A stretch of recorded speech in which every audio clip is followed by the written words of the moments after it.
Hello students, कैसे हैं आप सब। मेरे YouTube वीडियो क्लास में आपका स्वागत है। यह वीडियो क्लास बिहार बोर्ड गणित कक्षा 9 अध्याय 5 पर आधारित है। आज के वीडियो में मैं यूक्लिड की ज्यामिति का परिचय दूंगा।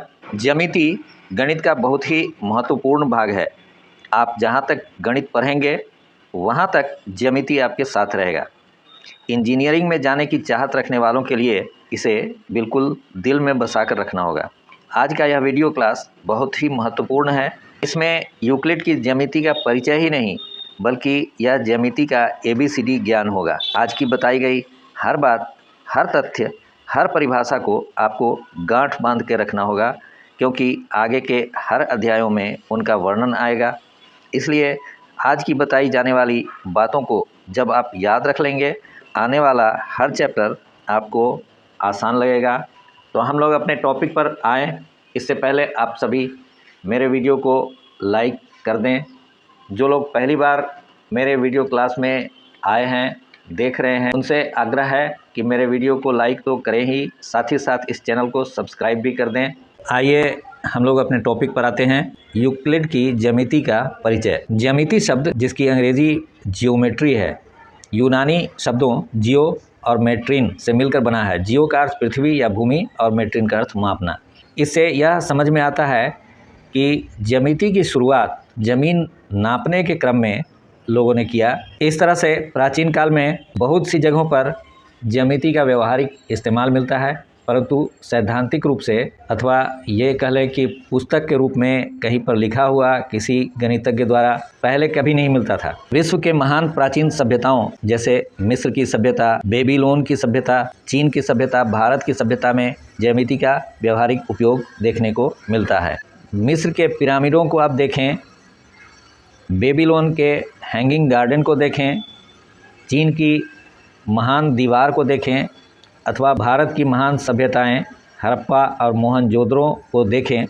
इन सब जगह ज्यामिति का व्यवहारिक इस्तेमाल आपको देखने को मिलेगा। बाढ़ग्रस्त क्षेत्रों में पहले के ज़माने में और साथ साथ आज के दौर में भी आप चले जाएं कोसी नदी के क्षेत्र में, तो जब बाढ़ आता है तो बाढ़ के पानी से जितनी भी खेतें हैं उन सब की मेड़ें बिल्कुल सपाट हो जाती हैं और बाढ़ का पानी हटने के बाद सारी ज़मीन बिल्कुल समतल हो जाती है, प्लेन हो जाती है।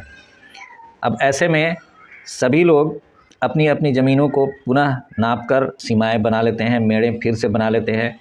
तो वहाँ भी पहले भी प्राचीन काल में भी ज्यामिति का इस्तेमाल होता था।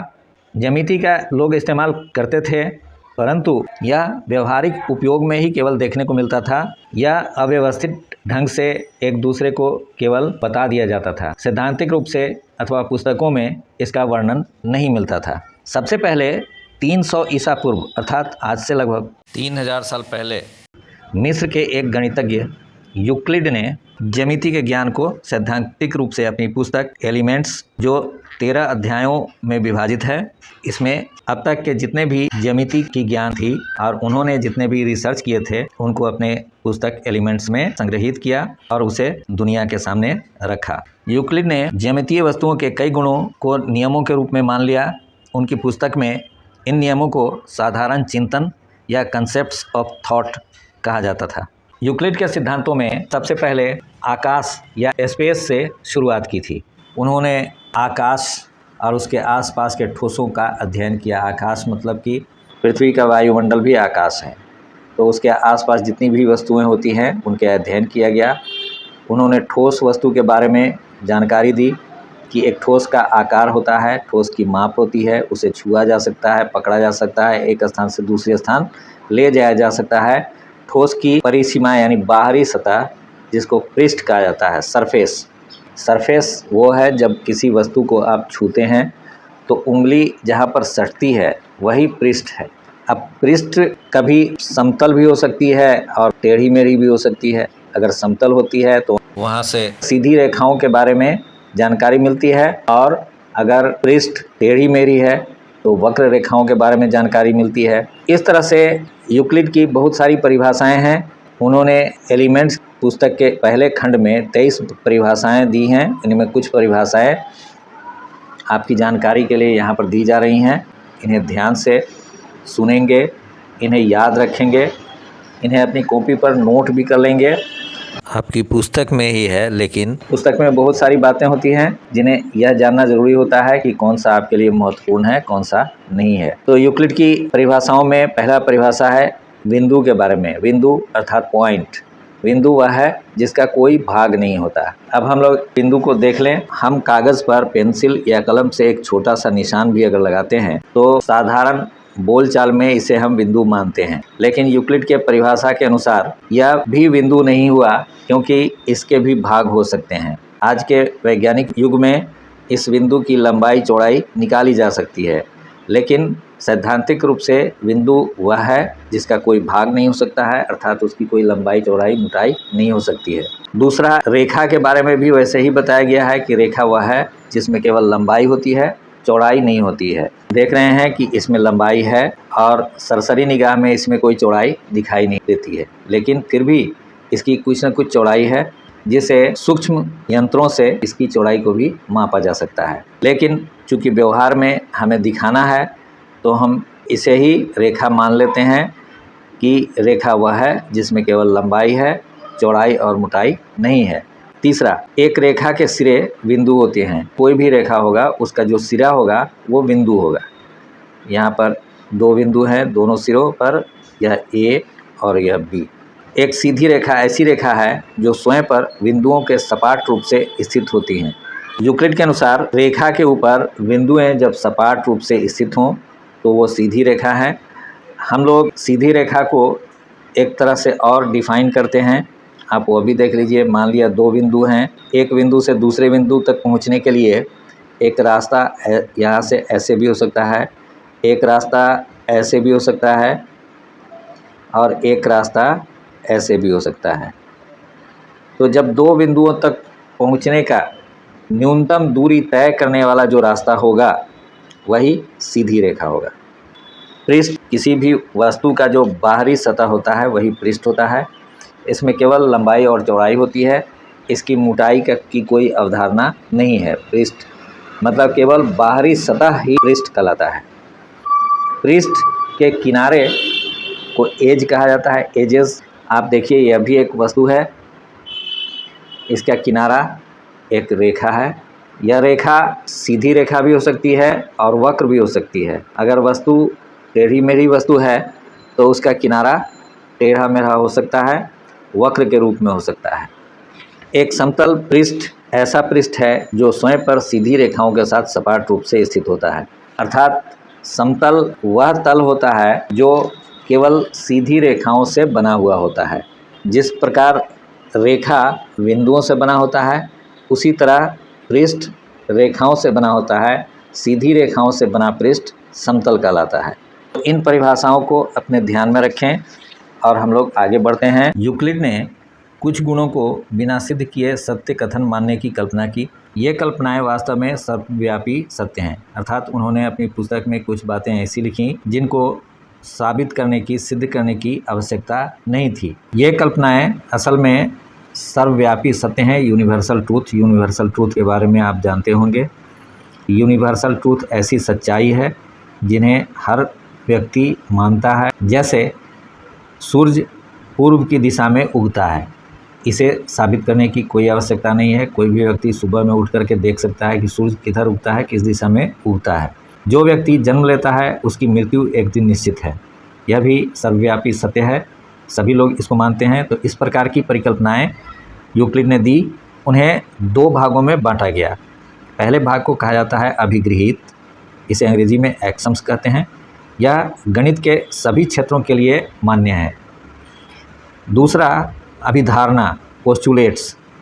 तो पोस्टुलेट्स केवल मुख्य रूप से ज्यामिति के लिए है।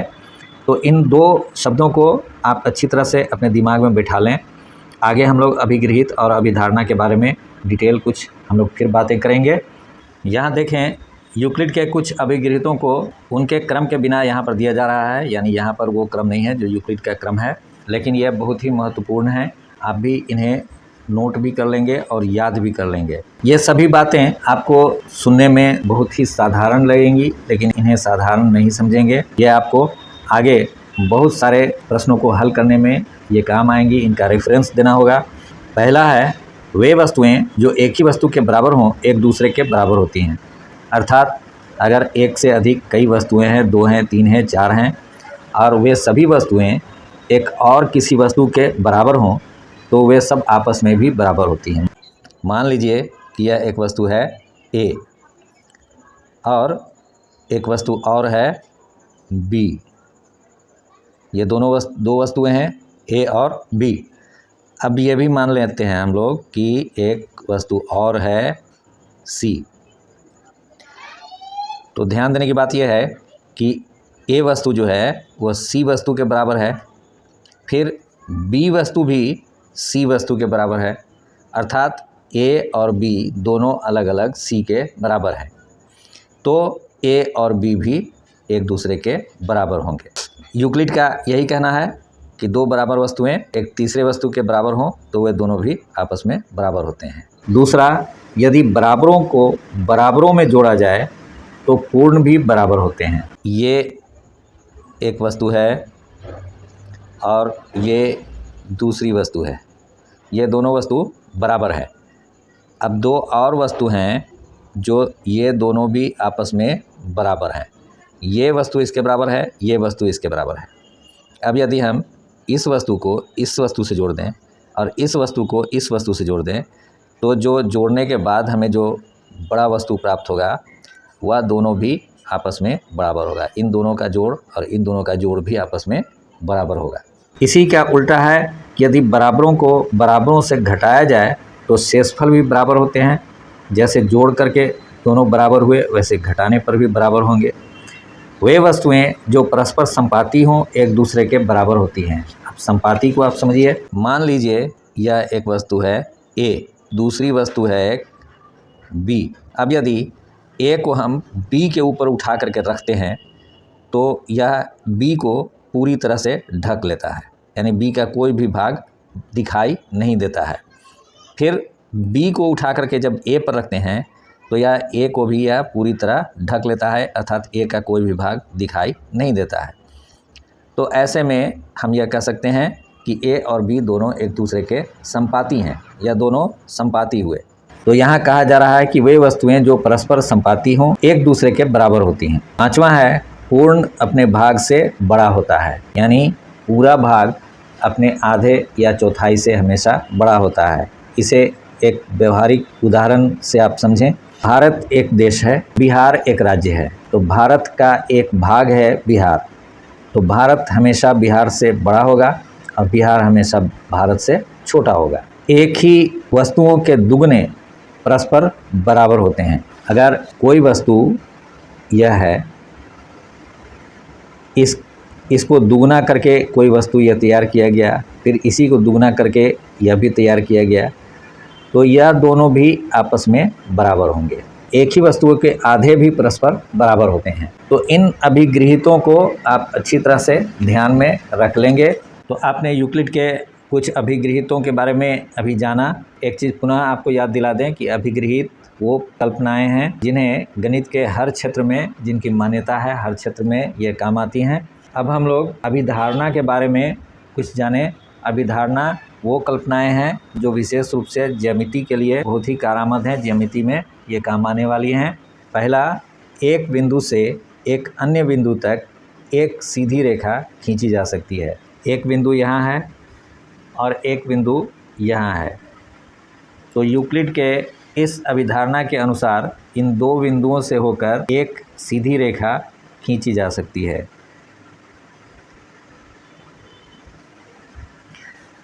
यहाँ पर यह नहीं कहा गया कि केवल एक सीधी रेखा खींची जा सकती है, उन्होंने केवल यह लिखा कि दो बिंदुओं से होकर एक सीधी रेखा खींची जा सकती है। लेकिन यह भी आप मान लें कि दो बिंदुओं से होकर कोई भी दूसरी सीधी रेखा नहीं खींची जा सकती है। इस बात को एक अभिगृहीत 5.1 नाम दे करके बताया गया है। दिए हुए दो भिन्न बिंदुओं से होकर एक अद्वितीय रेखा खींची जा सकती है। मतलब कि दो बिंदु अगर दिए हुए हैं तो उन दो बिंदुओं से होकर केवल एक सीधी रेखा खींची जा सकती है, कोई भी दूसरी रेखा नहीं खींची जा सकती है। आइए आगे हम लोग बढ़ते हैं। अभिधारणा 2 में है एक शांत रेखा टर्मिनेटेड लाइन को अनिश्चित रूप से बढ़ाया जा सकता है। अब टर्मिनेटेड लाइन को आजकल रेखा खंड कहा जाता है, आपकी पुस्तक में दिया हुआ है, इसी को लाइन सेगमेंट कहते हैं। तो उन्होंने कहा कि कोई भी शांत रेखा अर्थात रेखा खंड जो ए बी यहाँ पर रेखा दिया हुआ है, इसे अनिश्चित रूप से आगे बढ़ाया जा सकता है। इधर भी बढ़ाया जा सकता है और इधर भी बढ़ाया जा सकता है। अगला है किसी को केंद्र मानकर और किसी त्रिज्या से एक वृत्त खींचा जा सकता है। मान लीजिए कि एक बिंदु यहाँ पर है, इसको केंद्र मानते हैं और इसी केंद्र से मिलाते हुए एक त्रिज्या लेते हैं। तो यह एक त्रिज्या है, आप देखिए। तो इस केंद्र और इस त्रिज्या को लेकर एक वृत्त खींचा जा सकता है। वो वृत्त ऐसा होगा।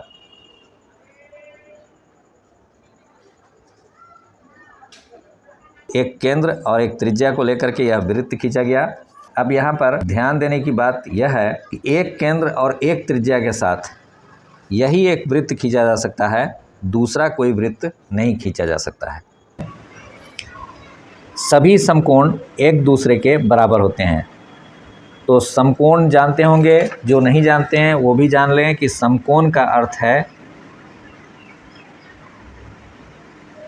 समकोण का अर्थ है 90 डिग्री का कोण। तो समकोण अब ऐसे हो सकती है, एक खड़ी रेखा पर एक पड़ी रेखा, यह 90 डिग्री का कोण है, यह समकोण है। अगर एक रेखा ऐसे है और एक रेखा ऐसे है, यहाँ भी समकोण है, 90 डिग्री का कोण है, तो ये और ये हमेशा बराबर होंगी। कहीं पर भी कोई भी समकोण होगा वह एक दूसरे के बराबर होगा। यदि एक सीधी रेखा दो सीधी रेखाओं पर गिरकर अपने एक ही ओर दो अंतःकोण इंटीरियर एंगल्स इस प्रकार बनाए कि इन दोनों कोणों का योग मिलकर दो समकोण से कम हो, तो वे दोनों सीधी रेखाएं अनिश्चित रूप से बढ़ाए जाने पर उसी ओर मिलती हैं जिस ओर यह योग दो समकोणों से कम होता है। आप यहाँ देखिए कि ये एक सीधी रेखा है PQ, जो कि दो सीधी रेखाओं पर गिरती हैं। तो इसमें इस तरफ के दोनों अंतःकोण, आप अंतःकोण जानते होंगे, तो दोनों अंतःकोण का योग 180 डिग्री से कम है दो समकोण से। तो ये कोण और ये कोण 180 डिग्री दोनों मिलकर भी 180 डिग्री से कम है। तो यूक्लिड के अनुसार कि इस तरफ अगर इन दोनों रेखाओं को आगे बढ़ाया जाए तो ये आगे जा कर के कहीं न कहीं एक दूसरे से मिल जाएंगी।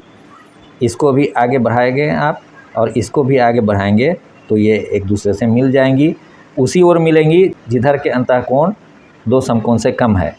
इधर के अंतःकोण दो समकोण से अधिक होंगे तो इधर नहीं मिलेंगी। जिधर के दोनों अंतःकोण दो समकोण से कम हैं उधर ही आगे बढ़ाने पर ये दोनों एक दूसरे से मिल जाएंगी। तो इस तरह से आप लोगों ने अभिगृहित और अभिधारणा को जान लिया। एक और बात आप याद रख लीजिए, यूक्लिड ने अपने अभिधारणाओं और अभिगृहितों का प्रयोग करके जिन बातों को सिद्ध किया, जिन कथनों को सिद्ध किया, उन्हें साध्य प्रोपोजिशंस या प्रमेय थ्योरम्स कहा जाता है। तो इन दो शब्दों को भी याद रख ले और किन्हें साध्य या प्रमेय कहा जाता है ये याद रख लेंगे।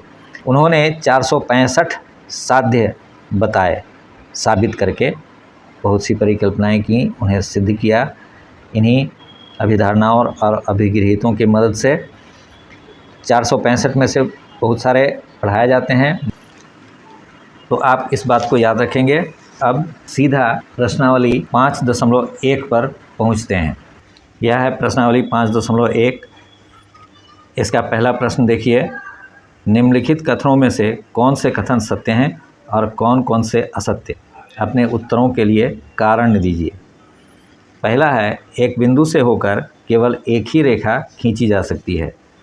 यह तो सीधा सीधा असत्य है। इससे पहले के अध्याय में भी हम लोग इस बात पर चर्चा कर चुके हैं। एक बिंदु से होकर अनेक रेखाएं खींची जा सकती हैं। या एक बिंदु लें, आप अपनी कॉपी पर इसका कारण बताने के लिए इस तरह की बहुत सारी रेखाएं स्केल से आप खींचेंगे। स्केल और पेंसिल से एक रेखा ये हो सकती है, एक रेखा ये हो सकती है, एक रेखा ये हो सकती है, एक रेखा ये हो सकती है। यानी इस तरह की जितनी भी चाहें बहुत सारी रेखाएं आप खींच सकते हैं, ये अनंत होती हैं। तो एक बिंदु से होकर केवल एक ही रेखा खींची जा सकती है, यह असत्य है। दूसरा, दो भिन्न बिंदुओं से होकर जाने वाली असंख्य रेखाएं हैं। यहाँ देखें, दो बिंदु हैं, दो बिंदु से गुजरने वाली केवल एक सीधी रेखा होती है, एक से अधिक नहीं होती है। इसे हम लोग अभिगृहित 5.1 में देख चुके हैं। यहाँ पर देखिए, अभिगृहित 5.1 दिए हुए दो भिन्न बिंदुओं से होकर एक अद्वितीय रेखा खींची जा सकती है, मतलब कि एक ही रेखा खींची जा सकती है, दूसरी कोई भी रेखा नहीं खींची जा सकती है। तो यह भी असत्य है। तीसरा, एक शांत रेखा दोनों ओर अनिश्चित रूप से बढ़ाई जा सकती है। यह सीधा सीधा यहाँ पर अभी आप लोगों ने जाना है, अभिधारणा 2 में है, एक शांत रेखा को अनिश्चित रूप से बढ़ाया जा सकता है। तो एक शांत रेखा दोनों ओर अनिश्चित रूप से बढ़ाई जा सकती हैं, यह सत्य है। चौथा में है, यदि दो वृत्त बराबर हैं तो उनकी त्रिज्याएं बराबर होती हैं। तो आप देखें, यहाँ पर दो वृत्त हैं, दोनों बराबर हैं, यह केंद्र हैं, यह एक का केंद्र यह है, एक का केंद्र यह है। अगर किसी तरीके से एक वृत्त को उठाकर दूसरे वृत्त पर डाल दिया जाए तो चूंकि दोनों बराबर हैं इसलिए इसको पूरी ढक लेंगे। फिर पहले को भी उठा करके दूसरे पर डाला जाए तो यह भी इसको पूरी तरह ढक लेंगी। तो इसका अर्थ यह निकला कि यहाँ पर आप देखें, ये एक दूसरे के संपाती हुए। वे वस्तुएं जो परस्पर संपाती हों एक दूसरे के बराबर होती हैं, तो ये बराबर हैं, संपाती भी हैं, तो इनके केंद्र एक ही जगह होंगे, दोनों के केंद्र भी एक दूसरे के संपाती हो जाएंगे, इसलिए त्रिज्या भी दोनों के संपाती होंगे। तो संपाती होंगे तो उनकी त्रिज्याएं भी बराबर होंगी। आकृति 5.9 में यदि AB बराबर PQ और PQ बराबर XY है तो AB बराबर XY। आपके प्रश्न में 3 रेखाएं दी हुई हैं, AB, XY और PQ। यहाँ बताया जा रहा है कि AB बराबर PQ और फिर XY बराबर PQ।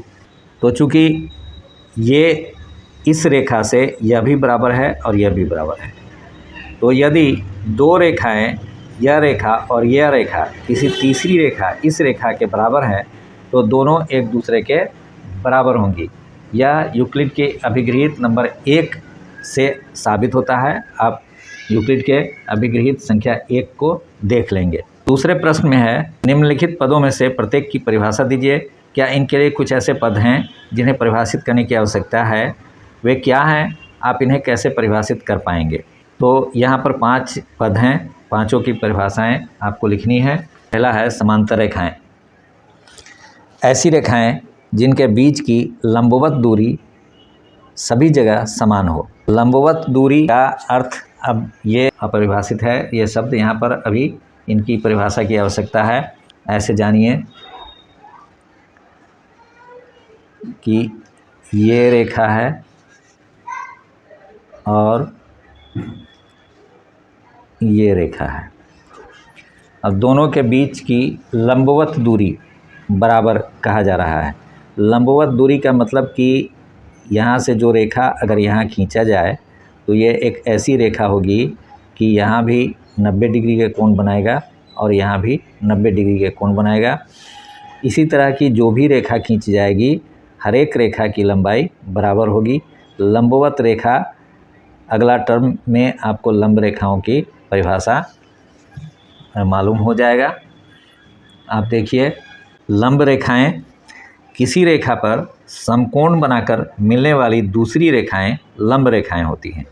अगर एक रेखा है ऐसे और दूसरी रेखा ऐसे है और इन दोनों के बीच 90 डिग्री का कोण हो, यानी समकोण हो, तो यह रेखा इस रेखा पर लंब है और यह रेखा इस रेखा पर लंब है, यानी दोनों एक दूसरे पर लंब रेखाएं हैं। लंब रेखाओं को अंग्रेजी में परपेंडिकुलर कहा जाता है। तीसरा, रेखाखंड। दो निश्चित बिंदुओं के बीच की रेखा को रेखाखंड या लाइन सेगमेंट कहते हैं। सीधी रेखा का परिभाषा ये है कि इसकी लंबाई अनंत होती है, ये अनंत दूरी तक जा सकती हैं। लेकिन इसी रेखा पर के एक भाग को ऐसा लिया जाए कि दो बिंदु लिया जाए ए और बी, तो ए और बी के बीच के रेखा के भाग को रेखा खंड कहेंगे। इस रेखा खंड का अंतिम पॉइंट एक तरफ ए होगा और दूसरी तरफ बी होगा। अगला है वृत्त की त्रिज्या। वृत्त के केंद्र और परिधि के बीच की दूरी वृत्त की त्रिज्या है। अगर केंद्र को परिधि से मिला दिया जाए तो जिधर भी आप मिलाएंगे वो सभी त्रिज्याएं होंगी। मान लिया कि यह एक वृत्त है और यह उसका केंद्र है। अब केंद्र से यह परिधि है, यह चारों तरफ की जो रेखा देख रहे हैं ये परिधि है। केंद्र को परिधि से किधर भी मिला दीजिए वो त्रिज्या कहलाएगा। ये त्रिज्या हुआ। ये केंद्र अगर O है तो ये A, OA त्रिज्या हुआ। यहाँ से यहाँ भी मिला दीजिए। अगर यह B है तो OB, यह भी त्रिज्या हुआ। वर्ग स्क्वायर, चार बराबर रेखाओं से घिरा हुआ क्षेत्र जिसके चारों कोण 90 डिग्री हो, समकोण हो, ऐसा क्षेत्र। चार बराबर रेखा यानी कि वर्ग की चार भुजा होती हैं, चारों बराबर होते हैं और इसके भीतर के चारों कोण समकोण होते हैं 90 डिग्री के। ये सभी 90 डिग्री के होंगे और यह और यह चारों बराबर होंगे। तो इस प्रकार आप लोगों ने इस प्रश्न को भी हल कर लिया। अब हम लोग तीसरे प्रश्न पर आते हैं। नीचे दी हुई दो अभिधारणाओं पर विचार कीजिए। दो भिन्न बिंदु A और B दिए रहने पर एक तीसरा बिंदु C ऐसा विद्यमान है जो A और B के बीच स्थित होता है। यहाँ पर हम देख लें कि A और B ये दो बिंदु है। कह रहा है कि इसके बीच C एक तीसरा बिंदु है जो A और B के बीच स्थित है। बीच का मतलब होता है कि दोनों का मध्य बिंदु भी हो सकता है। ये बीच यहाँ भी हो सकता है, यहाँ भी हो सकता है। तो ये बिल्कुल क्लियर नहीं है कि जो C बिंदु है ये कहाँ पर होगा।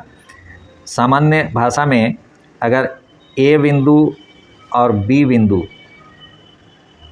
इन दोनों के बीच यहाँ पर भी अगर C बिंदु है, जो C मध्य बिंदु नहीं है इन दोनों के, तो इसको भी हम बीच में ही कहेंगे कि A और B के बीच में C है। तो C की स्थिति का बिल्कुल भी पता नहीं है। अगला हम देखें, यहाँ कम से कम ऐसे तीन बिंदु विद्यमान हैं कि वे एक रेखा पर स्थित नहीं हैं। क्या इन अभिधारणाओं में कोई अपरिभाषित शब्द हैं? तीन बिंदु ऐसे विद्यमान हैं जो एक रेखा पर नहीं है, स्थित नहीं है।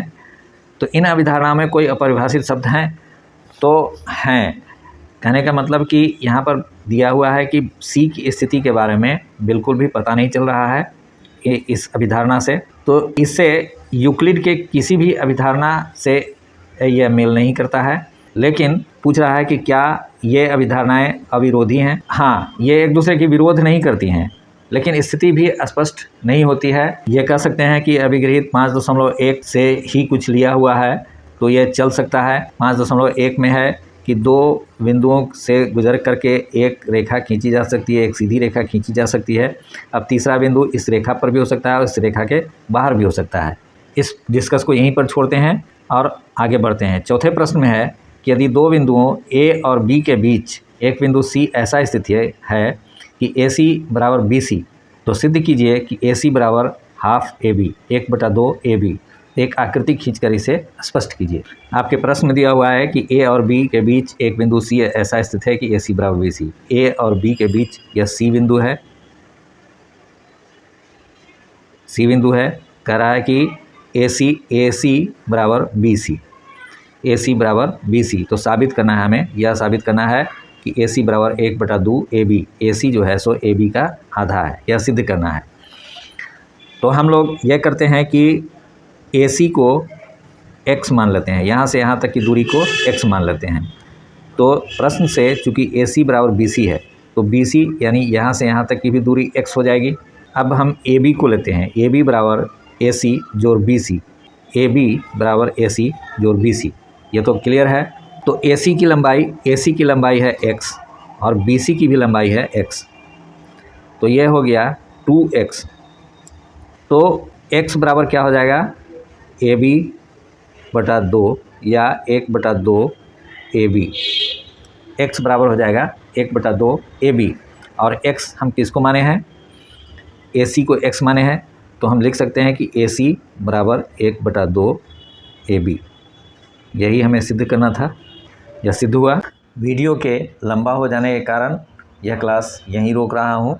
अगले वीडियो में प्रश्नावली 5.1 के शेष प्रश्न और प्रश्नावली 5.2 के सभी प्रश्नों को हल करके बताऊंगा। तब तक आज वीडियो क्लास में बताई गई सभी बातों को आप बार बार देखकर, सुनकर, अपनी कॉपी में लिखकर याद कर लें और प्रश्नावली 5.1 के हल किए गए प्रश्नों को बार बार हल करें। तो चलिए मिलते हैं अगले वीडियो में, तब तक के लिए विदा लेते हैं।